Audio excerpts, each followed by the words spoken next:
Hey Bougie Clique. Does your fear get the best of you? Do you often become defensive if you are made a little uncomfortable? It is normal to feel fear when we are threatened, whether it be by a woman we feel is more attractive than us or a man, but we have the power to determine how we react.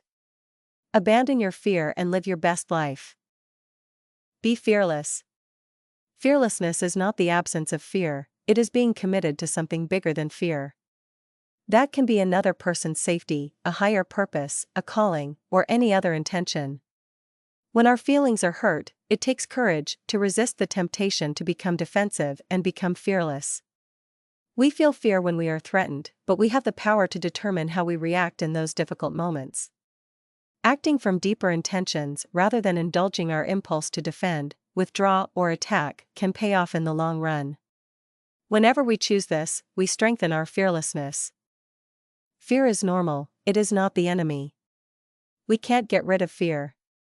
Fear alerts us to danger. Cultivating fearlessness does not mean that we do not fear things but that we do not avoid things that activate it. By accepting the inevitability of it, we learn to appreciate it. Fearlessness is the state of being where we are aware of fear but not controlled by it. When we are overtaken by fear, we're unwilling to take risks. When we live in a state of anxiety, our commitment is to avoid pain or loss. Some risks are worth taking if we seek to experience fulfilling lives. Our lives can become stagnant if we don't become friends with fear. Risk-taking is something that is done with discernment, it supports our ability to learn from our mistakes. As we correct errors, we are better prepared for future challenges. If we don't take the risk, we don't learn or grow. Cultivating fearlessness is about redirecting your attention from away fear and towards desire. This puts fear in its rightful place, still in the equation, but no longer the determining factor. Many people end their lives with regrets. Most of the time, their regrets are not about mistakes, but about what they did not risk. When we trust ourselves to learn from our mistakes, we make corrections that will affect our futures. We feel less fearful because we have established trust in ourselves to handle the failures and disappointments in life. Trying to avoid discomfort makes us more fearful. The curiosity we had as children helps us know fear intimately. As we become familiar with fear, we become less averse to it and see it as an aspect of coming to terms with deeper values. Manipulation, lying, avoiding, denying, withdrawing, withholding, or defensiveness strengthens fear. When cultivating fearlessness, we must do the opposite of these things to confront our fears.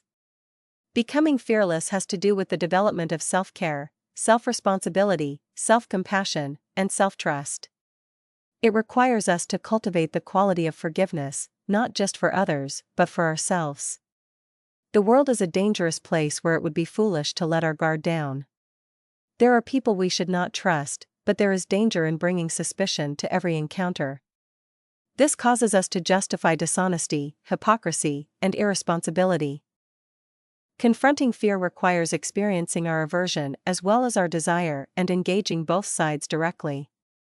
If the desire is strong and the expected rewards are high, we can commit to going forward even in the face of fear. We don't begin with a brave heart, we develop it along the way. We start where we are right now and just put one foot in front of the other, repeat, repeat, and repeat. What do you think? Are you fearless?